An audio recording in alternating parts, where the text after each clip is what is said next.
दर्शकवृन्द नमस्कार। युक्रेनी फौजले शनिबार मात्र 2वटा रुसी लडाकु विमान खसालेको दाबी गरेको छ। उत्तरी सहर चेर्नी बाहिर उडिरहेको रुसी लडाकु विमानलाई युक्रेनका हवाई रक्षा विशेषज्ञले खसालेको युक्रेनी रक्षा मन्त्रालयले जानकारी दिएको छ। रक्षा मन्त्रालयले ट्विट मार्फत भिडियो सार्वजनिक गर्दै रुसी लडाकु विमान खसालिदिएको जनाएको हो। अन्तर्राष्ट्रिय सञ्चार माध्यमहरूले जनाए अनुसार घटनामा विमानका एक सहचालक मेजर किब्रोपालोभको मृत्यु भएको छ। विमानका अर्का सहचालक काभोन्या ब्रेस विमानबाट प्यारासुट मार्फत उम्किएको उनको भनाइ छ। त्यस्तै अर्को घटनामा युक्रेनी फौजले मुलुकको दक्षिणमा पर्ने किभोलाएभ सहर नजिक अर्को रुसी लडाकु विमान खसालेको छ। युक्रेनको नेक्टा टेलिभिजनले जनाए अनुसार यस घटनामा पनि एकजना रुसी विमान चालकलाई नियन्त्रणमा लिएको छ। यससँगै रुस र युक्रेन बीच भइरहेको युद्ध रोक्नका लागि पश्चिमा शक्तिहरू विफल भइसकेकाले चीनले यसलाई प्रयास गर्नुपर्ने युरोपेली संघका परराष्ट्र नीति प्रमुख जोसेफ बोरेलले बताएका छन्। मास्कोले युक्रेनमाथि गरेको आक्रमणलाई बेजिङले निन्दा गरेको छैन, किनकि चीन रुससँग निकट सम्बन्ध कायम राख्न चाहन्छ। यसको कुनै पनि विकल्प छैन, चीनले मात्र गर्न सक्छ, म त्यसमा ढुक्क छु। बोरेलले स्पेनी दैनिक एल मुल्डेसँग कुराकानी गर्दै भने कूटनीति युरोपेली वा अमेरिकी मात्र हुन्छ भन्ने छैन, चिनिया कूटनीतिकले पनि यहाँ भूमिका खेल्नुपर्छ। उनले थपे, हामीले उनीहरूलाई यसका लागि अनुरोध गरेका छैनौँ र उनीहरूले पनि पहल गरेका छैनन्, तर शक्ति राष्ट्रले मात्र मध्यस्थता गर्न सक्छ। अमेरिका र युरोप यसमा असमर्थ रहेकाले चीनले प्रयास गरेको राम्रो हुन्छ, उनको भनाइ थियो। बोरेलले रुस, युक्रेन, फ्रान्स र जर्मनीको सहभागिता रहेको नर्म्यान्डी फर्म्याट भ्युतिने सम्भावना नरहेको पनि स्पष्ट पारे। उता युक्रेनका राष्ट्रपति भ्लोदिमिर जेलेन्स्कीले युक्रेनलाई नो फ्लाइ जोन बनाउन अमेरिकी काङ्ग्रेससँग फेरि आग्रह गरेका छन्। उनले भिडियो लिङ्क मार्फत करिब 300 काङ्ग्रेस सदस्यलाई सम्बोधन गरेका हुन्। यो सँगै जेलेन्स्कीले रुसबाट तेल खरिदमा प्रतिबन्ध लगाउन माग गर्दै रुसी सेनासँग प्रतिस्पर्धा गर्न रुसले बनाएका लडाकु विमान प्रदान गर्न आग्रह गरे। युक्रेनी पाइलटलाई यी विमानहरू कसरी सञ्चालन गर्ने भन्ने थाहा भएको बताएका छन्। जवाफमा सेनेट नेता चक सुमरले भने पूर्वी युरोपबाट उनलाई पठाउन बिडेन प्रशासनले मद्दत गर्नेछन्।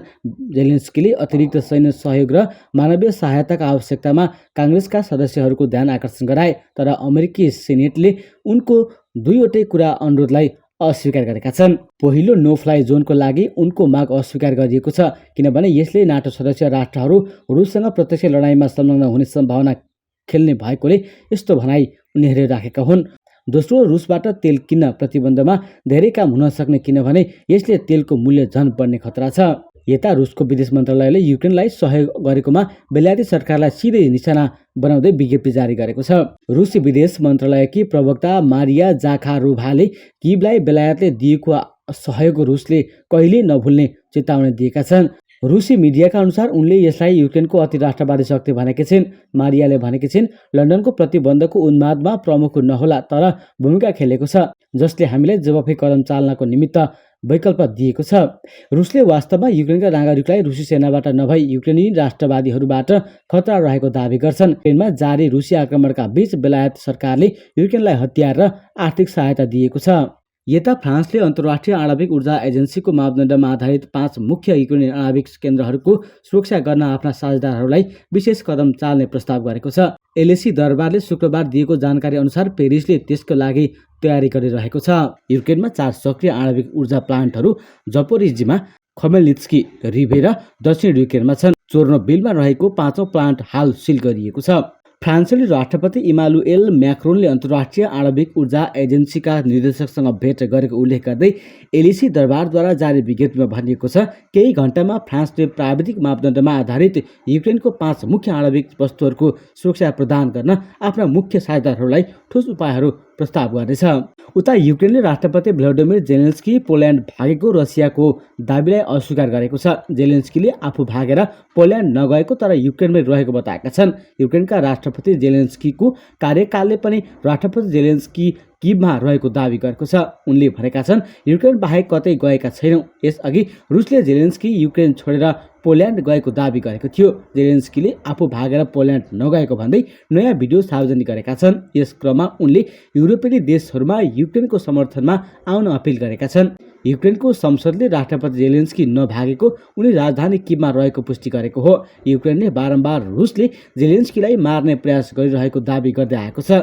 युक्रेनको राष्ट्रपति निवास नजिक रकेटको टुक्रा पनि भेटिएको थियो। उक्त घटनाप्रति जिस्काउँदै जेलेन्स्कीले लक्ष्य छुटेको बताएका छन्। यस्तै युक्रेनमा जारी युद्धका क्रममा एकजना बेलायती पत्रकार घाइते भएका छन्। राजधानी किभमा निरन्तर आक्रमणमा उनी घाइते भएका हुन्। उनको पिठ्यूमा एक गोली लागेको जनाइएको छ। उनको साथमा रहेका क्यामेरा पर्सन रिची मोक्सरलाई लागेको 2वटा गोली सुरक्षा कवचले बचाएको बीबीसीले उल्लेख गरेको छ। गाडीमा रहेका बेला कसैले धडाप थापेको र आक्रमणमा परेको जनाइएको छ। उनीहरू चढेको कारमा आक्रमण भएपछि उनीहरू नजिकै रहेको औद्योगिक भवनमा लुक्न गएको र केही समयपछि उनीहरूलाई युक्रेनी प्रहरीले उद्धार गरेको समाचार छ। हाल उनी बेलायत फर्किसकेका छन्। यस्तै युक्रेनका राष्ट्रपति भ्लोदिमिर जेलेन्स्कीले राष्ट्रपति कार्यालयमा रकेट हमला भएको आरोप लगाएका छन्। रुसी सेनाले सैन्य कारबाही गरेपछि युद्ध निम्तिएको युक्रेनमा राष्ट्रपति जेलेन्स्कीको हत्या गर्न रकेट हमला भएको दाबी गरिएको छ। राष्ट्रपति भवन वरिपरि रकेटका टुक्रा भेटिएका अन्तर्राष्ट्रिय सञ्चार माध्यमले जनाएका छन्। रकेट हमलापछि प्रतिक्रिया दिँदै राष्ट्रपति जेलेन्स्कीले निशाना चुकेको बताएका छन्।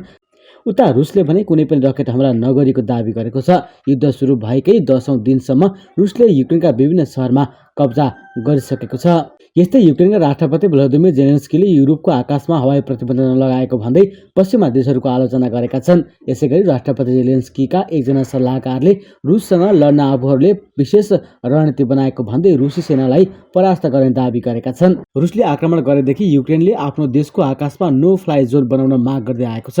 तर यसो गर्दा रुस युक्रेन युद्ध अन्य देशमा पनि फैलिन सक्ने भन्दै नेटो गठबन्धनले नो फ्लाइ जोन घोषणा गर्न अस्वीकार गर्दै आएको छ। यसप्रति युक्रेनका राष्ट्रपति जेलेन्स्कीले आक्रोश प्रकट गर्दै आएका छन्। एक भिडियो सन्देश मार्फत युक्रेनी जनतालाई सम्बोधन गर्ने क्रममा उनले नो फ्लाइ जोन लागू नगर्दा युक्रेनमा रुस थप आक्रामक बन्दै जाने उल्लेख गरेका छन्। साथै उनले युक्रेनमा आक्रमण गर्न पश्चिमा देशहरूले रुसलाई लाइसेन्स दिएको भन्दै आक्रोश व्यक्त गरेका छन्। राजधानी कियभबाट जारी गरिएको भिडियो सन्देशमा जेलेन्स्कीले भनेका छन्, आज नेटो गठबन्धनको नेतृत्व नो फ्लाइ जोन लागू गर्न अस्वीकार गरेर रुसलाई युक्रेनका सहर र गाउँहरूमा बमबारी जारी राख्न अनुमति दिएको छ। युक्रेनमा गरिएको आक्रमणको पश्चिमा देशहरूले विरोध गर्दै हतियार सहयोग गरे पनि रुसी सेनासँग लड्न आफ्ना सैनिक भने पठाएका छैनन्। यसअघि नेटोका महासचिव एस स्टोल्टेनबर्गले युक्रेनको भयावह अवस्थाबारे थाहा हुँदाहुँदै पनि नो फ्लाइ जोन घोषणा गर्न नसक्ने बताएका थिए। पश्चिमा देशका नेताहरूले नो फ्लाइ जोन बनाउँदा रुसले पश्चिमी देशका विमानलाई आक्रमण गर्ने र युद्ध झन भयावह हुन सक्ने बताउने गरेका छन्। रुस युक्रेन युद्ध चर्किँदै गएपछि युरोपेली देशको सुरक्षाका लागि भन्दै नेटोले पूर्वी युरोपमा विशेष तालिम प्राप्त सेनाको तैनाती भने बढाएको छ। साथै युरोपको आकाशमा हवाई गस्ती पनि गरिएको छ। यसैबीच युक्रेनका राष्ट्रपतिका एक सल्लाहकार एलेक्सेई एरेस्टोभिचले रुसी सेनालाई परास्त गर्ने दाबी गरेका छन्। उनले फेसबुकमा एक लामो सन्देश पोस्ट गर्दै युक्रेनी सेना र जनताको प्रतिरोधले रुसी सेनालाई समाप्त पारिदिने दाबी गरेका हुन्।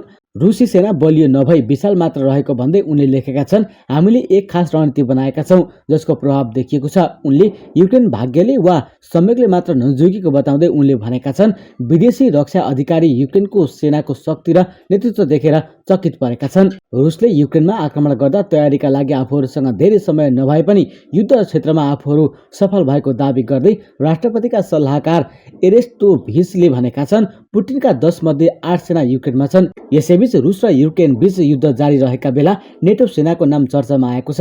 अमेरिका नेतृत्वको सैन्य गठबन्धन नेटोमा युक्रेन आबद्ध हुन खोज्दा आक्रोशित रुसले आक्रमण गरेको पृष्ठभूमिमा रुसलाई ठेगान लगाउन नेटो सेना युक्रेनभित्र घुसिरहेको दाबी गरिएको छ।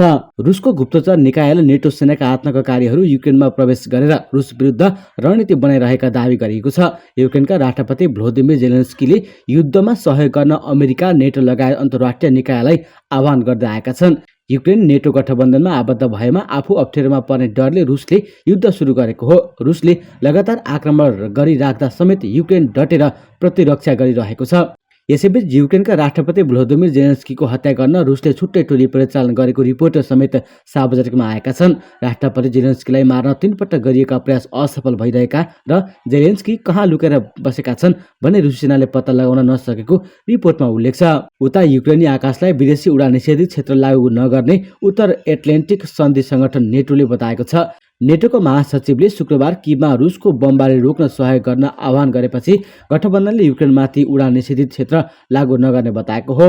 उडान निषेधित क्षेत्र कार्यान्वयन गरेमा नेटो सैनिक विमानलाई युक्रेनको आकाशमा पठाउनु र त्यसपछि रुसी विमानलाई झार्नुपर्ने स्टोल्टेनबर्गको नेटो विदेश मन्त्रीसँग बैठकमा बताएका छन्। यदि हामीले त्यो गर्यौं भने हामीले युरोपमा युद्धको अन्त्य गर्न सक्ने केही कुरा हुने छैन। यदि हामीले त्यसो गर्न सक्यौं भने हामीले युरोपमा युद्धको अन्त्य गर्न सक्ने केही हुने छैन। युरोपमा थुप्रै राष्ट्रहरू समावेश छन् र यसले गर्दा युरोपलाई पनि युद्धमा धकेल्ने छ र मानव दुःख कष्ट थप चर्किन सक्छ। त्यसैले हामीले यो अप्रिय निर्णय लिन सकेका छैनौं।